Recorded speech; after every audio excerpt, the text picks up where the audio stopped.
வணக்கம்.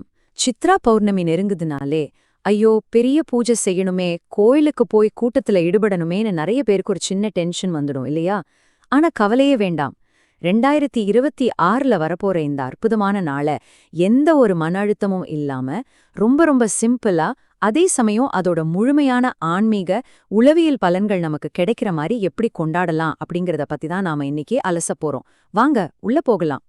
இன்னைக்கு நம்ம முக்கியமா 5 விஷயங்களை பத்தி பேச போறோம். 1, சந்திரனுக்கும் நம்ம மனசுக்கும் என்ன சம்பந்தம். 2, கிரிவலம் போக முடியலன்னா அதுக்கு என்ன மாற்று வழி. 3, சித்திரகுப்தரை சுத்தி இருக்கிற கட்டுக்கதைகளும் உண்மைகளும். 4, 2026க்கான துல்லியமான வழிபாட்டு நேரங்கள். அப்புறம் கடைசியா 5வது, குடும்பமும் உணவும். சரி, முதல் பகுதிக்கு வருவோம். சந்திரன் மற்றும் மனம், அதாவது மனத்தெளிவை தேடி ஒரு பயணம்னு சொல்லலாம். சித்ரா பௌர்ணமினா ஏதோ கோயிலுக்கு போனோம் சாமி கும்பிட்டோன்னு மட்டும் இல்லங்க.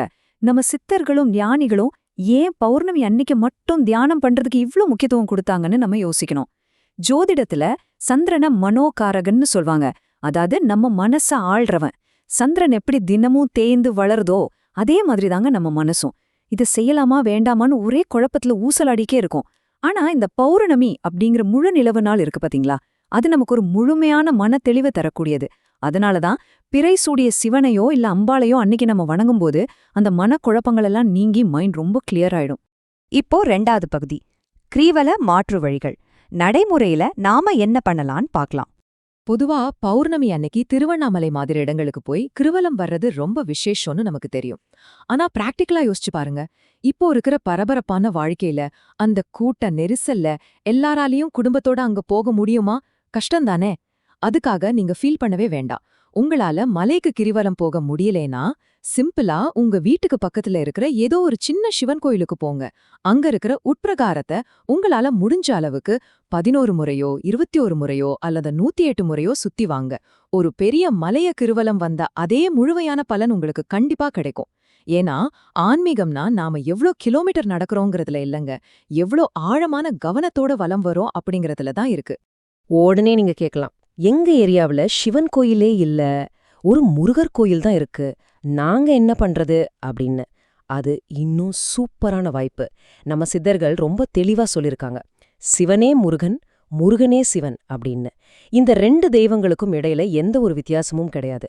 அதனால பக்கத்துல முருகர் கோயில் இருந்தா தாராளமா அங்க போய் கிரிவலம் வாங்க. அது சிவனையே சுத்தி வந்த மாதிரிதான். அடுத்து 3வது பகுதி, சித்திரகுப்தர் பத்தின உண்மைகள். நம்ம கர்மா கணக்கை எப்படி சரி பண்றதுன்னு பார்க்கலாம்.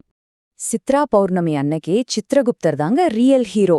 ஆனா அவரை பத்தி ஒரு பெரிய கட்டுக்கதை நம்ம ஊர்ல உலாவிக்கிட்டு இருக்கு. அதாவது உண்டியல்ல கொஞ்சம் காணிக்கை போட்டுட்டு ஸ்பெஷல் அர்ச்சனை பண்ணிட்டா நம்ம பாவ கணக்கையெல்லாம் அவர் அப்படியே அழிச்சிடுவார்னு நிறைய பேர் நினைக்கிறாங்க. அது ரொம்ப ரொம்ப தப்புங்க. சித்ரகுப்தர் ஒன்னும் நாம லஞ்சம் கொடுத்து கரெக்ட் பண்ற கார்ப்பரேட் அக்கவுண்டன்ட் கிடையாது. பிரபஞ்சத்தோட கணக்குகள் எப்பவுமே ரொம்ப நேர்மையானது. அப்புறம் ஏன் அவரை வழிபடணும்? இந்த நன்னாள்ல அவரை நினைச்சு நாம கும்பிடும்போது ஆட்டோமேட்டிக்கா நம்ம மனசுல ஒரு தூய்மையான எண்ணம் பிறக்கும். நம்ம எண்ணங்கள் தூய்மையா இருந்தாலே நாம எந்த தப்பும் பண்ண மாட்டோம் இல்லையா? அப்படி கெட்ட விஷயங்களை நாம செய்யாம இருந்தாலே நம்ம கர்ம கணக்கு தானாகவே சுத்தமாயிடும். இதுதாங்க இதுக்குள்ள ஒளிஞ்சிருக்கிற உண்மையான சயின்ஸ். இப்போ 4வது பகுதிக்கு வருவோம். 2026ல எந்த நேரத்துல சாமி கும்பிடலாம், துல்லியமான வழிபாட்டு நேரங்கள். இந்த வருஷத்துக்கான கரெக்டான டைமிங்ஸை நோட் பண்ணிக்கோங்க. ஏப்ரல் 30 நைட் 9:51க்கு பௌர்ணமி திதி ஆரம்பிச்சு மே 1 நைட் 11:07 வரைக்கும் இருக்கு. இதுல நம்ம வீட்லயோ அல்லது கோயிலையோ பூஜை பண்றதுக்கு ரொம்ப ரொம்ப சிறப்பான நேரம் எதுனா மே 1 காலையில 9:10லேருந்து 10:20க்குள்ள வர்ற அந்த நேரம்தான். ஸோ இந்த டைமை தயவு செஞ்சு மிஸ் பண்ணிடாதீங்க. உங்கள சில பேருக்கு சித்ரா பௌர்ணமி அன்னைக்கு சத்யநாராயணர் பூஜை பண்ற வழக்கம் இருக்கலாம். அப்படி பண்றவங்களுக்கு ஒரு சின்ன டிப்ஸ். உங்க பூஜைய மே 1 ஈவினிங் 6 மணிக்கு மேல வச்சுக்கோங்க. குடும்பத்தோட எல்லாரும் ஒன்னா உட்காந்து சத்யநாராயணரோட கதையை கேட்டு சாமி கும்பிடுறதுக்கு இது அவ்வளோ ஒரு பெர்ஃபெக்டான நேரம்னு சொல்லலாம். கடைசியா 5வது பகுதி, குடும்பமும் உணவும், அப்புறம் அதுல இருக்கிற உளவியல் நன்மைகளும். இவ்ளோ நேரம் நாம பேசின இந்த ஆன்மீக எனர்ஜி எல்லாம் ரொம்ப ரொம்ப சிம்பிளான சாப்பாடு மூலமா நம்ம வீட்டுக்குள்ள எப்படி கொண்டு வர்றதுன்னு பார்க்கலாமா?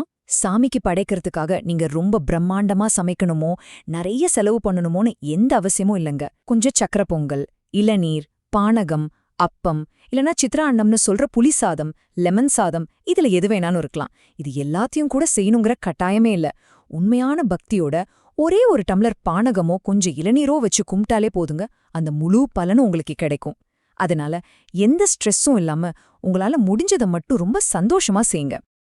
அந்த காலத்துல பௌர்ணமி அன்னைக்கு நிலா வெளிச்சத்துல மொட்டை மாடியிலயோ இல்ல முற்றத்திலயோ எல்லாரும் ஒன்னா உட்கார்ந்து சித்ரானனம் சாப்பிடுவாங்களே, அது சும்மா இல்லங்க.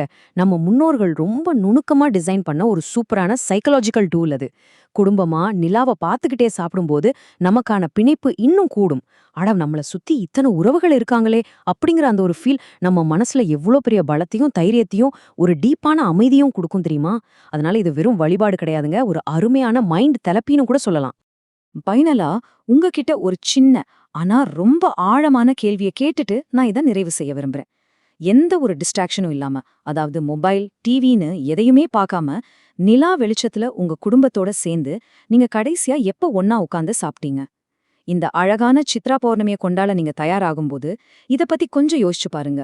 மன தெளிவும் உறவுகளோட அன்பும் நிறைஞ்ச இந்த நாளை நீங்களும் உங்க குடும்பமும் ரொம்ப சிறப்பா கொண்டாட